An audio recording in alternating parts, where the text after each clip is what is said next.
Price lord. ದೇವರ ಅತಿ ಪರಿಶುದ್ಧ ನಾಮಕ್ಕೆ ಸ್ತೋತ್ರವಾಗಲಿ. ಮತ್ತೊಂದು ದಿನವನ್ನು ಕಾಣುವಂತೆ ದೇವರು ನಮಗೆ ಕೃಪೆ ಮಾಡಿದ್ದಕ್ಕಾಗಿ ದೇವರಿಗೆ ಸ್ತೋತ್ರವನ್ನು ಮಹಿಮೆಯನ್ನು ಸಲ್ಲಿಸ್ತೇನೆ. ಈ ದಿವಸ ಕರ್ತನ ಸನ್ನಿಧಾನದಲ್ಲಿ ದೇವರ ವಾಕ್ಯವನ್ನು ಧ್ಯಾನಿಸುವಂತಹ ಈ ಸುಂದರವಾದ ಸಮಯಕ್ಕಾಗಿ ದೇವರಿಗೆ ಸ್ತೋತ್ರವನ್ನು ಮಹಿಮೆಯನ್ನು ಸಲ್ಲಿಸ್ತೇನೆ. ಇಂದಿನ ವೇದ ಅಧ್ಯಯನಕ್ಕಾಗಿ ಒಂದು ವಾಕ್ಯವನ್ನು ಓದಿಕೊಳ್ಳೋಣ.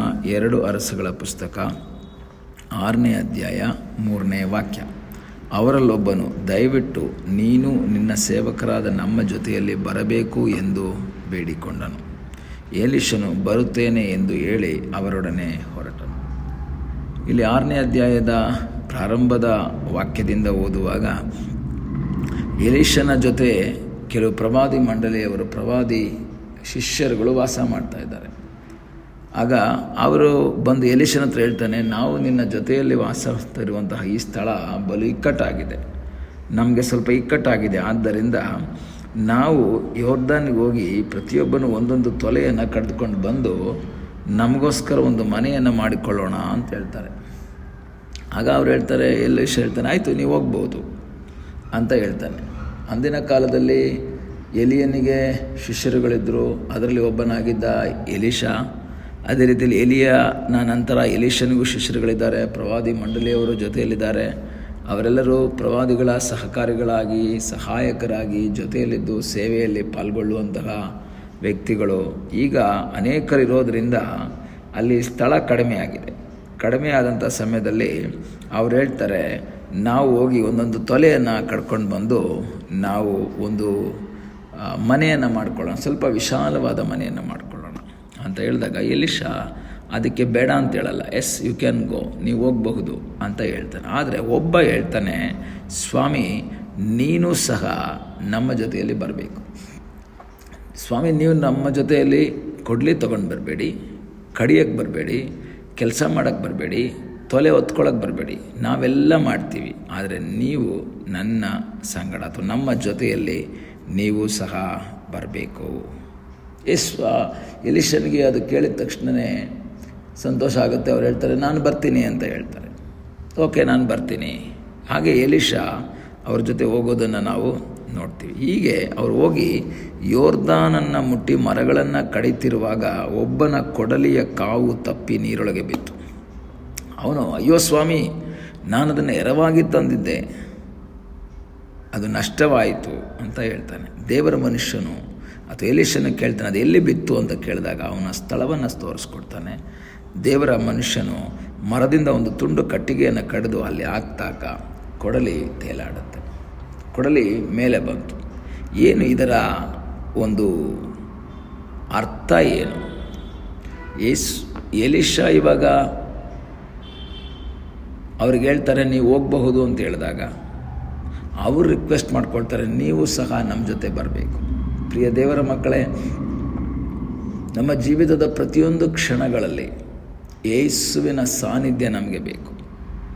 ಯೇಸುವನ್ನು ಕರ್ಕೊಂಡು ಹೋಗಬೇಕು. ಒಂದು ವೇಳೆ ಸಣ್ಣ ಕಾರ್ಯ ಆಗಿರ್ಬೋದು, ದೊಡ್ಡ ಕಾರ್ಯ ಆಗಿರ್ಬೋದು. ಯೇಸುವನ್ನು ಕರೆದುಕೊಂಡು ಹೋದರೆ ನಮ್ಮ ಜೀವಿತದಲ್ಲಿ ಬರುವಂತಹ ಸಮಸ್ಯೆಗಳಿಗೆ ಪರಿಹಾರ ಉಂಟಾಗ್ತದೆ ಎಂಬುದಾಗಿ ಮರಿಬಾರ್ದು. ದೇವರ ವಾಕ್ಯವನ್ನು ಓದುವಾಗ ಎಲ್ಲೆಲ್ಲಿ ಅವರು ಯೇಸುವನ್ನು ಕರ್ಕೊಂಡು ಹೋಗಿದ್ದಾರೋ ಅಲ್ಲೆಲ್ಲ ಯೇಸು ಅದ್ಭುತವನ್ನು ಮಾಡಿದ್ದಾರೆ. ಇವರಿಗೆ ಗೊತ್ತಿಲ್ಲ, ಕೊಡಲಿಯ ಕಾವು ತಪ್ಪಿ ಹೋಗುತ್ತೆ, ಅದು ನೀರಲ್ಲಿ ಬೀಳುತ್ತೆ, ಆವಾಗ ಎಲೀಷ ನಮಗೆ ಬೇಕಾಗ್ತಾರೆ, ಅದ್ಭುತ ಮಾಡೋದಕ್ಕೆ ಎಲೀಷ ಬೇಕಾಗ್ತಾರೆ ಅಂತ ಅಲ್ಲ ಎಲೀಷನನ್ನು ಕರ್ಕೊಂಡು ಹೋಗ್ತಾ ಇರೋದು. ಅವರು ನಾರ್ಮಲ್ ಆಗಿ ಎಲೀಷನನ್ನು ಕರ್ಕೊಂಡು ಹೋಗ್ತಾ ಇದ್ದಾರೆ.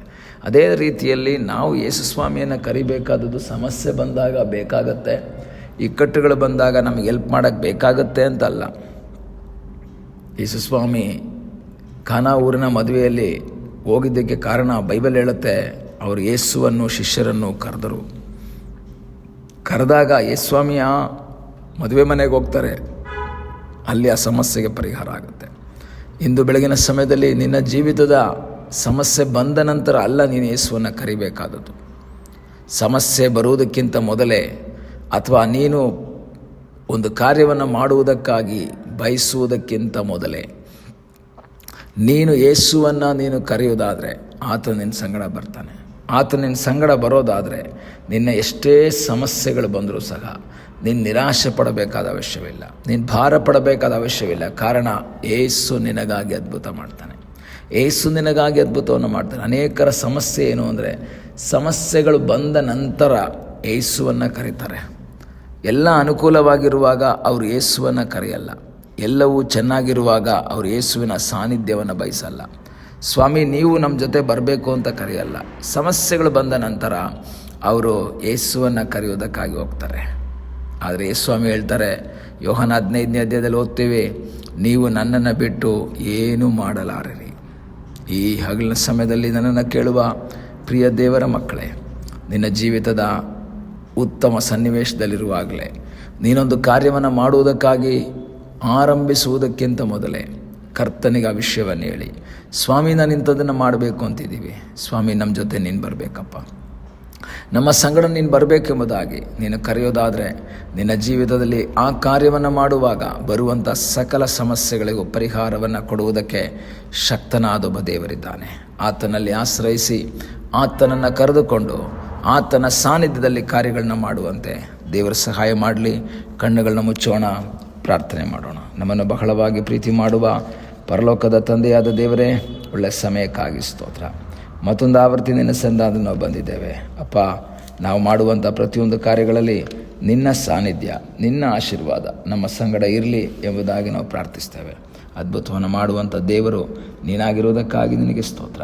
ಪ್ರಾರ್ಥನೆಯನ್ನು ಕೇಳಿದ್ದಕ್ಕಾಗಿ ಸ್ತೋತ್ರ. ಯೇಸುವಿನ ಮುದ್ದಾದ ಹೆಸರಿನಲ್ಲಿ ಬೇಡಿಕೊಳ್ಳುತ್ತೇವೆ ನಮ್ಮ ಪ್ರೀತಿಯ ತಂದೆಯೇ, ಆಮೇನ್. God bless you.